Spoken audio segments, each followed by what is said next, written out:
Assalamualaikum warahmatullahi wabarakatuh. Eh, Perkenalkan, nama saya Lili Sofiatun Najah dengan NIM 242 1010 467. Di sini saya akan mempresentasikan tentang studi sejarah Islam yang mencakup tentang ruang lingkup dan periodisasi sejarah Islam. Ruang lingkup sejarah Islam. Sejarah berasal dari bahasa Arab, yakni syajarotun, yang berarti pohon. Kemudian yang berkembang menjadi akar, keturunan, asal-usul, riwayat, dan silsilah. Di dalam bahasa Inggris disebut dengan kata history, yang berasal dari bahasa Yunani yang berarti ilmu.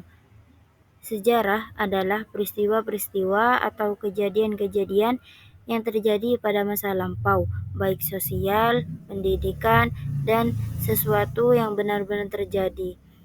Sejarah Islam adalah suatu peristiwa yang terjadi di masa lalu yang berkaitan dengan agama Islam. Pendekatan sejarah studi Islam dapat diartikan sebagai sudut pandang objek kajian yang akan diteliti secara ilmiah berdasarkan sejarah. Sejarah menurut etimologi, yakni kata history dalam bahasa Inggris, berarti uraian yang teratur mengenai peristiwa-peristiwa yang telah lampau. Dalam bahasa Arab, sejarah disebut dengan bisa disebut dengan istilah kurma, sirah atau kurma ilm, yang berarti ketentuan-ketentuan masa lampau. Dan secara terminologi, sejarah berarti keterangan yang telah terjadi di kalangannya pada masa yang telah lampau atau masa yang masih ada. Kata tarikh juga dipakai dalam arti perhitungan tahun, seperti keterangan mengenai tahun sebelum atau sesudah Masehi dipakai sebutan sebelum atau sesudah tarikh Masehi. Kemudian tentang periodisasi sejarah Islam. Terdapat perbedaan pendapat tentang saat dimulainya sejarah Islam. Sebagian sejarawan berpendapat bahwa sejarah Islam dimulai sejak Nabi Muhammad SAW diangkat menjadi Rasul. Sementara sebagian lainnya berpendapat bahwa sejarah umat Islam dimulai sejak Nabi Muhammad SAW hijrah ke Madinah. Nah, sedangkan menurut Harun Nasution dan Nuruzaman Siddiqui, sejarah Islam itu dibagi menjadi 3 periode.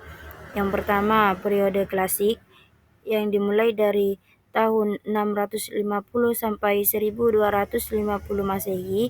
Yang kedua, periode pertengahan yang dimulai dari 1250 sampai 1800 Masehi.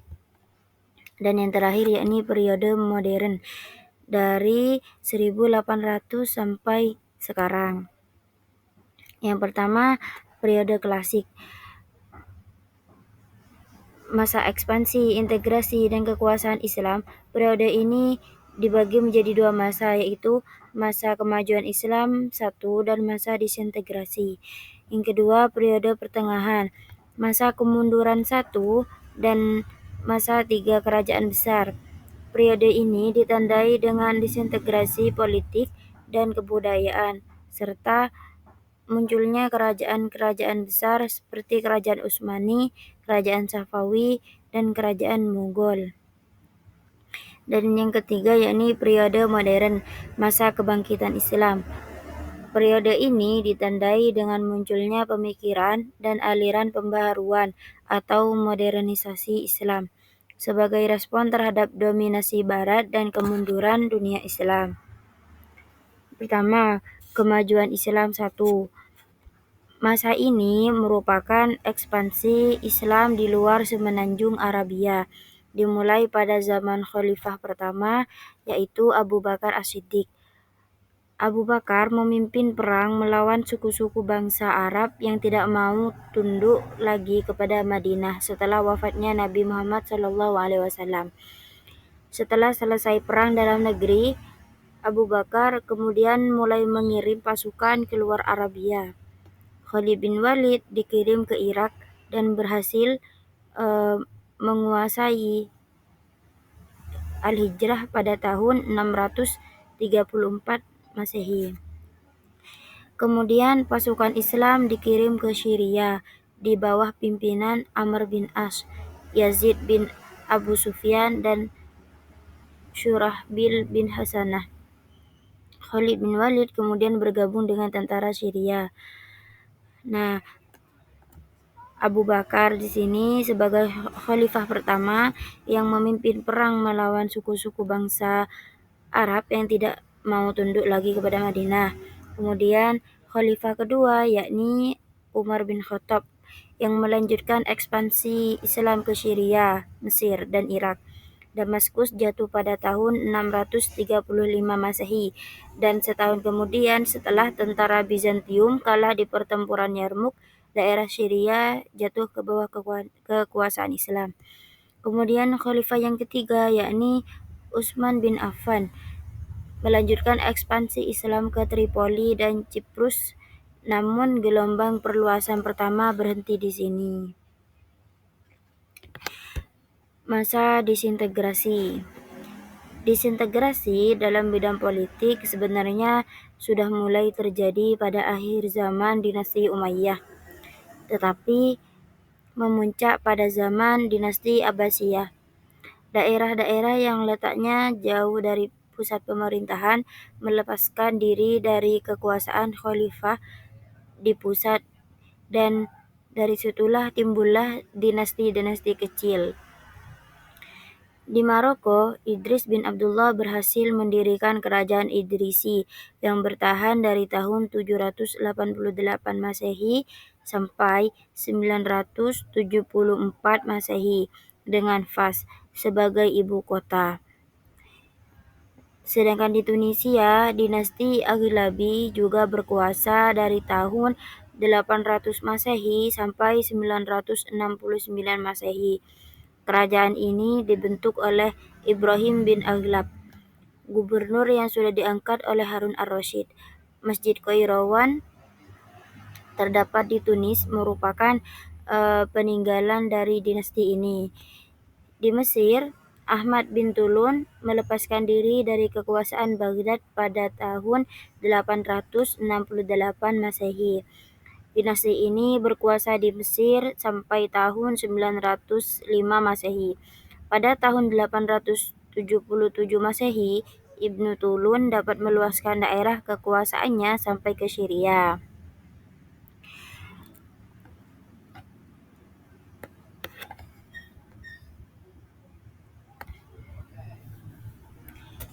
Kemudian masa kemunduran 1.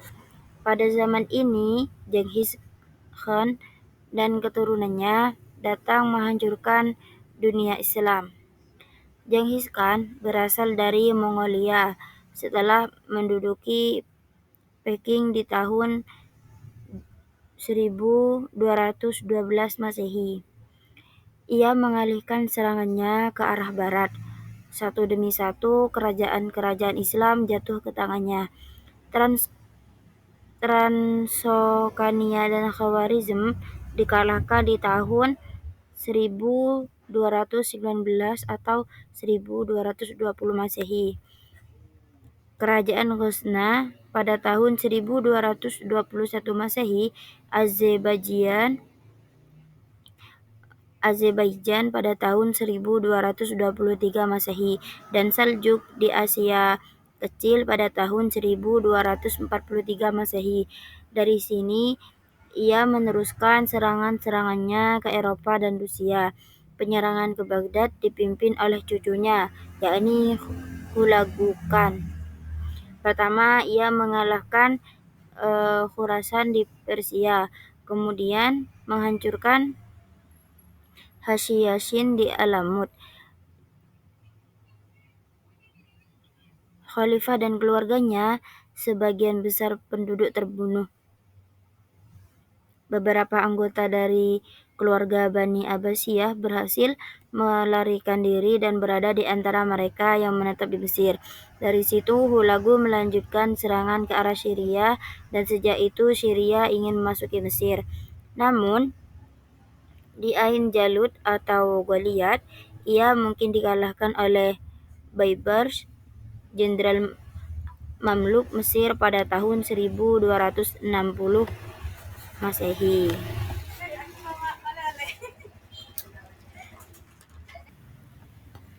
Jadi pada intinya yang menaklukkan kerajaan-kerajaan Islam di Asia Tengah dan Persia yakni Genghis Khan yang berasal dari Mongolia. Kemudian yang memimpin penyerangan ke Baghdad dan menghancurkan dinasti Abbasiyah yakni Hulagu Khan, cucu dari Genghis Khan. Dan yang mengalahkan Hulagu di Ain Jalut pada tahun 1260 Masehi yakni Baybars, jenderal Mamluk Mesir.